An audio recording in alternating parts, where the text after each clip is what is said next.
This episode is brought to you by LifeLock. Between two-factor authentication, strong passwords, and a VPN, you try to be in control of how your info is protected. But many other places also have it, and they might not be as careful. That's why LifeLock monitors hundreds of millions of data points a second for threats. If your identity is stolen, they'll fix it, guaranteed, or your money back. Save up to 40% your first year. Visit LifeLock.com/podcast for 40% off. Terms apply. This podcast is supported by Progressive, a leader in RV insurance. RVs are for sharing adventures with family, friends, and even your pets. So if you bring your cats and dogs along for the ride, you'll want Progressive RV insurance. They protect your cats and dogs like family by offering up to $1,000 in optional coverage for vet bills in case of an RV accident, making it a great companion for the responsible pet owner who loves to travel. See Progressive's other benefits and more when you quote RV insurance at Progressive.com today. Progressive Casualty Insurance Company and Affiliates. Pet injuries and additional coverage and subject to policy terms. My name is Lily, and I've had hidradenitis suppurativa, HS, for years. I finally found some relief since taking Cosentyx. Relief means I can show up more. Cosentyx secukinumab is prescribed for adults with moderate to severe hidradenitis suppurativa, HS. Don't use if you're allergic to Cosentyx. Before starting, get checked for tuberculosis. An increased risk of infections and lowered ability to fight them may occur, like tuberculosis or other serious bacterial, fungal, or viral infections. Some are fatal. Tell your doctor if you have an infection or symptoms like fevers, sweats, chills, muscle aches, or cough, had a vaccine or plan to, or if inflammatory bowel disease symptoms develop or worsen. Serious allergic reactions and severe eczema-like skin reactions may occur. Learn more at 1-844-COSENTYX or Cosentyx.com. Ask your dermatologist about Cosentyx. Pie in the Sky Media. This series contains adult language and descriptions of graphic violence throughout. Listener discretion is advised. 3, 2, 1. Hello and welcome back, Criminal Mischief Nation, to another bonus episode of Criminal Mischief with Carolyn and Branden. Happy to be with you. Happy that you're joining us. I'm Branden of Carolyn and Branden, always with the great Carolyn Osorio. Carolyn, you look lovely in red. How are you? I'm great. How are you? I'm good. I'm well. Summer is here. You can always tell it's summer in Los Angeles because of all the rioting. No, I'm kidding. Don't believe the hype. Don't believe the hype, people. It's not that bad. It's located in two very small pockets of unrest, but mostly very peaceful and righteous. So don't believe the hype. Well, was there like a temperature spike there? Nope. Okay. Nope. Just regular 80 degrees, 70 degrees. Cool. I mean, beautiful weather. We're in June, so it's actually a little cooler this time of year. There's what's called the June gloom. Every morning, there's a very thick marine layer over the whole basin that burns off around 11 or 12, and then it starts to heat up. But you like the gloom. I love the gloom. I know. I love how you're just sitting there being like, yeah, and I'm like, I like when it starts early and they call it the May Gray. Everyone's bitching about the May Gray. I'm like, fuck yeah, bring it on. Bring it on. I know, it's like been like 80 here in Seattle, so that's kind of crazy for us. It's like all of a sudden, it's like summer.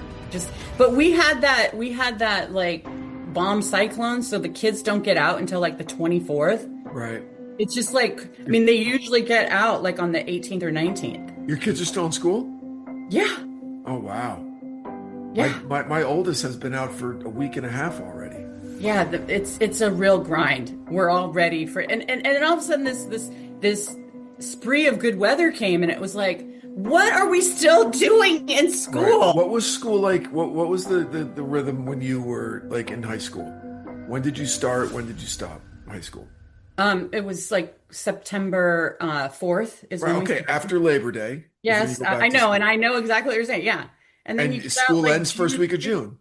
Not the first week, probably the second week of June. Probably we were like June 6th, June 7th was always the last week of school, and you go back after Labor Day. Yeah, exactly. What's this madness? Kids going back to school in August. What? August? What? Yeah, school starts in like mid-August here. Yeah, I know. I know. You can't even speak. I know. It's ridiculous. I know. Yeah. I don't like it either. Not I one don't know bit. why they're trying to take away everything fun about school. I don't know You know why, what I mean? but they Like the are. birthday parties with the treats where you can bring them in and Can't everybody have they enjoys can't do it anymore. I, You can't drive by a I, school here with a peanut anywhere in your car. okay, my kid has a tree nut allergy, so I get it. It's his But we fault.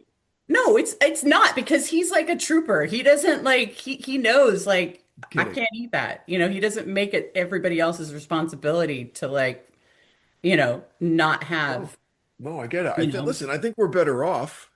Definitely. Who gives a shit if you can't have free peanuts on an airplane if it could kill somebody and you're in the air? Okay, no peanuts on airplanes. That's a fucking no-brainer. No, Who's I'm going to talking complain about about? cupcakes. I'm No, no, talking I know, I understand. See, I'm on that side of it because my okay. daughter can't have cupcakes. Okay, so I get it. So I just every time there's someone's birthday party, she doesn't give a shit because I'll send her with stuff that she can eat, and she'll be like, "Yeah, cool, eat your lousy shit. Look what I have," you I know. know So yeah, I get it. It's like we had it. Those were like the things that I was talking to my son. I'm like, do you guys still play Heads Up 7 Up? I've never And played Heads Up 7 Up. you what? No, it's like this game, right? Your head down and your thumb up on the desk. What? What You was never Heads Up played 7 Up? Heads Up? That's exactly what it was. Oh, okay. All right. Yeah, we played. We didn't call it Heads Up 7 Up. Would you call it some kind of Jersey like bullshit, like I don't know. Like it was called Go knucklehead Fuck. It was called sandwich? Go Fuck Yourself. Yeah. We saw. I don't know. No, we I'm played gonna Butts break your Up. balls if you push my finger down. No, that was a good game. That was a good game. Wow. Yeah. Anyway, I think we have to like, get it out of our system because this one is like so terrible Yeah. with this mom, with Maggie. Oh, Okay. Are we ready? yeah. So good second episode. Much more conversational with you and Mac. And I like hearing Mac. Um, I Mm. like how passionate and how no nonsense she is, and it's not that it belies the depth of her attachment to these cases, but it because she's not trying to cover that up, okay? But she doesn't dwell on the negative or on the emotional, but you can tell that there's this undercurrent of she really cares deeply about what she does, you know, Yeah. and but Yeah. she doesn't. I'm glad that you Yeah, oh go yeah, ahead, but she sorry. doesn't carry it in a way that makes her unapproachable, right? She Yeah. carries it in a way that like, oh, I can talk to her and cool and learn stuff and how willing she is to learn about stuff and how she trusts the people she works with. That was a big takeaway from this. She goes, I work with 50, 70, 100, whatever people and they get on something and what they tell me, I believe them, period. Fuck yeah, Well, go. and the fact that shows her reputation that she can get these people to be on board with her, nonprofit where, this is they want to be a part of this. They want to give their time, and there's what a worthy pursuit to give your time to is to help people like Maggie. So I'm glad that you enjoyed Mac as much as I do because I really appreciate that her sense of humor and just her passion, because a lot of times, we talk about true crime and it's so down in the dumps, depressing, but there is this uplifting piece of it where it's like she's bringing hope to people and Maggie's journey, her meeting all these people who are like-minded. Unfortunately, they know someone that was murdered or whatever, and they feel like they're, in kind with her. I can imagine that that's what they're looking for because, let's face it, it's not really something you want to just bring up to someone. Yeah, my loved one was murdered, you know? Yeah, and she in stark contrast, she positions herself not on purpose. She's not like shitting on anybody, but like the agencies that just don't call back, that don't get back in touch, where she's like, you tell me where to be and I'll ride shotgun with you, let alone not just ghosting you, and not willing to help. So, because she and Maggie didn't, that's the woman's name, right? The mom Yeah. Yeah, Maggie. didn't meet for a couple years until years after the murder, correct? Years after. Yeah, Yeah. years after. Yeah. When she started her cross country tour and then She'd she already got, been, Brandon, she'd already been doing it for like 10 years. yeah, She and had that to have met her after because that phenotyping of the suspect with the blood and the semen DNA profile, that was not put on the hood of her car until like, 2017. So Right. she met her when that was still on the when that was on the hood of her car Right. And because they that's how never she said got anything. onto Mac's radar. The mom, Yeah, how she just calls her the mama. Oh, I know. Isn't that there's just something like it's just so it's very authentic, Mhm, and it's there's a weight to it. There's a heaviness to it because you know that it's man, it's a very strange kind of conglomeration of emotions that she's able to kind of live in the middle of, where there's a heaviness, but then there's a joy, and there's a sadness, and then but there's a professionalism, and there's like a relentless like investigator right there. But at the same time, she's like this Southern gal who you'll go have a beer with, you know. mhm. So it's a really she cuts a very interesting figure in law enforcement. Well, and here's the thing, it was as you were talking, it was like reminding me of you referenced a book by Cormac McCarthy, which I hadn't read, with that preacher, and how he was able to get people, within like 5 minutes or something. You Blood described that Meridian, whole yeah, thing.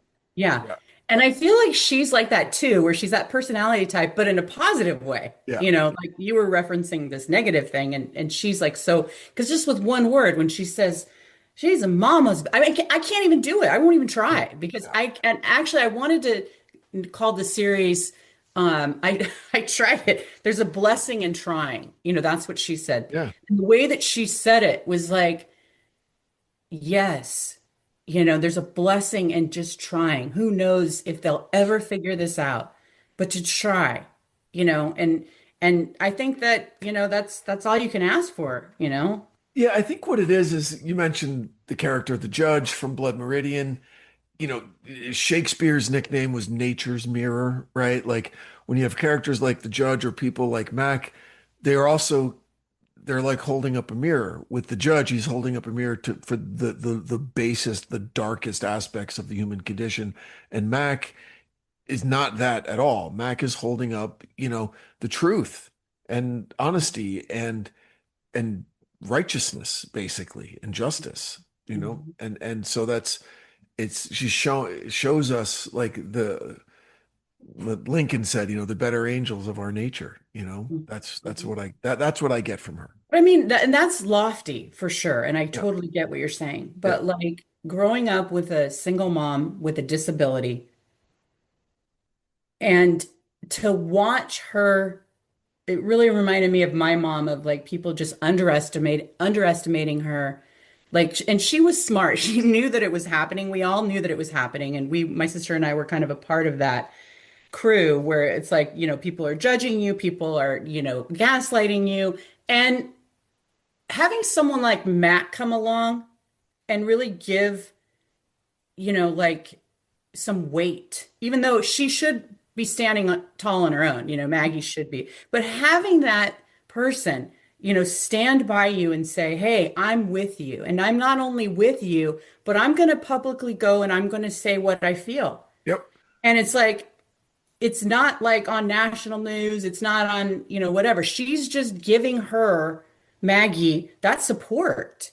And I just feel like, that's what I respect about Cheryl the most, is just that she's willing to stand with Maggie and so many others. Because I've referred cases to Cheryl, like a couple of different cases that I had been, reported on, and then just said, hey, maybe you can. I connected local law enforcement in Washington State with her, and that was the extent of my involvement in it. But just to try to use her experts to help. right, yeah, And I just feel like she said, there's a blessing in trying, and it's not just with the investigation, it's just humanity, just being human. yeah. And then you add on top of that like a really brilliant investigative mind, and and I liked you mentioned it last week when I mentioned, you know, if the dude was on the bed and the girl was on the bed, forensically you should be able to figure it out, right? Yeah. And and it felt good that Mac felt, you know, got to the same place. I went, hey, we're the same, me and her. Our minds I know. That's why think I was alike. laughing so hard because I was like, okay, he gets this one. Okay. Oh my God. This one. I'll give it to you. Oh, thanks. Thanks. Um, and so, but what was the answer to that? Was there another, They haven't done it. They don't get any the the curtain is not parted at all. Like right, they don't know what's going on with this DNA, with the second profile. Like they don't talk to her about, they don't talk to her. There's no, and they don't call back these other agencies, it sounds like. right. Like, and as I said, I reached out, sent an email, for an interview request so I could kind of hear what they were saying, but I never heard back. So, I mean, that there's nothing more infuriating when you're ignored. It's like I think that's why this is, what's that line from Fatal Attraction? I won't be ignored, Won't Dan. be ignored, Dan. Yeah. I mean, it's like, that's what it you did that pretty well. Thank you. Thank you. I'm a big fan of Glenn Close. I am too. Okay, so I just think that when to be ignored, it brings out something in a mama bear that is undeniable, Yeah. you know? Yeah. So where does this stand now? The killer's just in the wind? Okay, so they had 5 profiles total. Yeah. The first one with the blood and the semen was with the phenotype guy that was then brought through investigative genetic genealogy. They found him, they tested the DNA, it was him, and then he's like a rock solid alibi, but the envelope puts that in question. We don't know if they went back and followed up with him to see. We just don't know. Okay. So then the second profile were the underneath her fingernails, the scrapings under with which had a DNA profile. So that is with Othram right now. Okay, good. And they're doing genetic genealogy. And it's not like it's the thing that I've learned about investigative genetic genealogy and talking to these experts is that depending on what your genealogy is, it's not always a slam dunk where you're going to get to it. If there's not enough profiles Yeah. in the system, I think that we've come to expect like the second you've got it, oh, they're just going to figure it out. But and they No, may, no, but it's like AI. All it can do is look backwards. It can't create stuff. If it's not there to parse and uh-huh, to compare against, there's nothing that you can do, right? yeah. But what I also liked about this and about Mac is, not the sharpest tool in the shed. Okay. So I like when things are simplified. Okay. Wait a And second, you just got on me for like being it's one okay. for you, score one for And Brando. she said, if someone asked you to mail a letter for them, you would fucking remember Oh my gosh, of because course. I can't tell you the last time I mailed something to someone and like looked around for a stamp or whatever. And I know this was years ago, but even 10, 12 years ago, that's Mm. still something that stands out. Yeah. Well, and it Okay. wasn't a regular stamp. Remember, there was No, that exactly. postmark It was so that, yeah, it happened at the post office or someone who has one of those machines. Okay. Um, but regardless, whoever did it would have remembered doing it. And yeah. they couldn't find anybody who said, yeah, she asked me to mail this for her. It was Nope. me. And so she goes, so it was either the victim or the killer, basically. Yeah, or a friend who just for whatever reason Hasn't come forward. hasn't come forward, but you would remember because that would be a point of like, can you believe this? I know someone that asked me to, because I Yeah. think, whenever someone passes away, especially someone who's close to you, your it happens where the mortality comes into play. No, And but that's what it's also, let's be honest, there's also a little bit of ego involved in there. Like, wow, I was just talking. Did you believe we make it about ourselves sometimes? That's what I'm saying. The whole thing Yeah, is about our, not of the whole course. thing, but A just big part of exactly it. part of Yeah. it. I mean, that's like like they say, and I don't know if this is the right statistic, okay, but it's just coming to me, so I'm just going to say it. But like when someone dies, like people have, babies afterwards, they have sex more, they want to live, they Yeah. want to like wow, we're only getting so much time, and it Yeah. makes it so present in your mind when someone close to you or even tangentially, adjacent to you dies. So that's an issue. But the other thing too is that guy, the one with the rock solid alibi, he never came forward like what Mac was saying. That, this hood, because he was close enough to her that if that story is true and he's having sex with his girlfriend in her bed, he knew her, Yeah. right? So he's would probably hear about the grieving mother's tour, and that, people are like, hey, that looks like your photo on the hood of her car, I have another question for you about the mailing the letter thing. Yeah. Like, how many people in your life would you Mhm. feel comfortable enough to say, "Hey, will you mail this for me?" There aren't a lot, right? Not many. That Seinfeld episode where it's like they're talking about moving I and didn't you don't watch. I never really watched Seinfeld. Are you really, okay? Are you okay with that? really? Yeah, Okay, well, there was this episode, and Jerry comes back. Do you know the premise of the show, I or do we do. I do? know. Okay. Yes. I think it's I'm. Jerry and George who are talking, and they're like, he asked me to move. He asked me to help him move, and he's like, he asked you to help him move. What? You just don't ask someone to help you to Right. move. That's That's a like very close. you know. It's a small group of friends that you like will help you. Very, very small. Very, very, very small. I think the same thing. It's like asking someone to mail a letter to you is kind of it's a responsibility. Like, It what if is. you It's get to, responsibility, and they would remember it. and they would remember it. Yes. So it was either her 2 days later, which fucks up the alibi, or it was the killer. Yeah. That's So what I think. yeah. I think Uh, the letter is the whole thing. The letter is the entire case. Yep. yeah. Entire So case. then the other thing is there are three other profiles Mhm. that have yet to be, at least to their knowledge, Maggie and from whatever Cheryl has seen about the investigation. There are three other profiles that could be sent away for investigative genetic genealogy. And that's what I was saying. Like, if Maggie's in the tent, she's going to talk to people to get money to help get these profiles tested. She already did it once with Paul Holes. He helped her Right. get funding. So she could do it again, Yeah. and that's another, she's not going away. I just don't understand the strategy of not bringing her in. I don't get it either.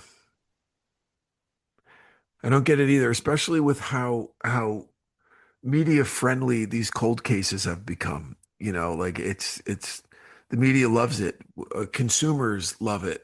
And so you'd think that beyond just law enforcement doing their due diligence to close the case, and the fact that it's that they have the opportunity to solve a cold case, you'd think that they'd jump at it. So I don't really get what's happening. And then the thing that really creeped me out was the frickin' door, like the little door in that That's apartment. creepy. Is that not creepy as I mean, hell? well, hold on. No, it's not really creepy. It's a service door, right? And it runs in the background behind the wet wall and the electrical panels of all of these apartments. And it's usually in cold climates or wet climates. In California, you just see them all on the outside of the buildings, all the water meters, all the electrical meters. Okay. You just see them in a big apartment building. There's hundreds of them. I get that, but for a young woman to have that, as a man, like, I'm just gonna say it, like, it's easy for you to say No, that, no, no. you What I'm know? saying is you lock yours. It's like any other door. Just lock it. You know what? It's kind of like kin to, like, have you ever seen those things where people have been living in other people's homes behind the walls? Right, but it's And not like that. you I mean, don't. all right. With this, all right. How about this? How about this? Think of it this way: a larger corridor that Mhm. connects 100 apartments through Mhm. doors. Okay. Okay, it's a hallway. Okay, that's red rum. Okay. No, it's just Red a rum. hallway. It's like a I don't hotel. I can't I All it is accessible. It's another point of entry that you can I lock. would want to know if there was one of those things in my apartment. That's all I'm saying. We don't know if Right. Brittany knew. We don't know Yeah. if the killer knew and that they could secret squirrel it in there. And it's just another It's another layer, definitely. another layer. It's like when it's like when you deadbolt your door and you put the little stick in the window and I mean it's like you don't want to live in fear, but like if he came through that freaking little door, Yeah, but then how did he get into that one? That would mean that he was in another apartment in the building.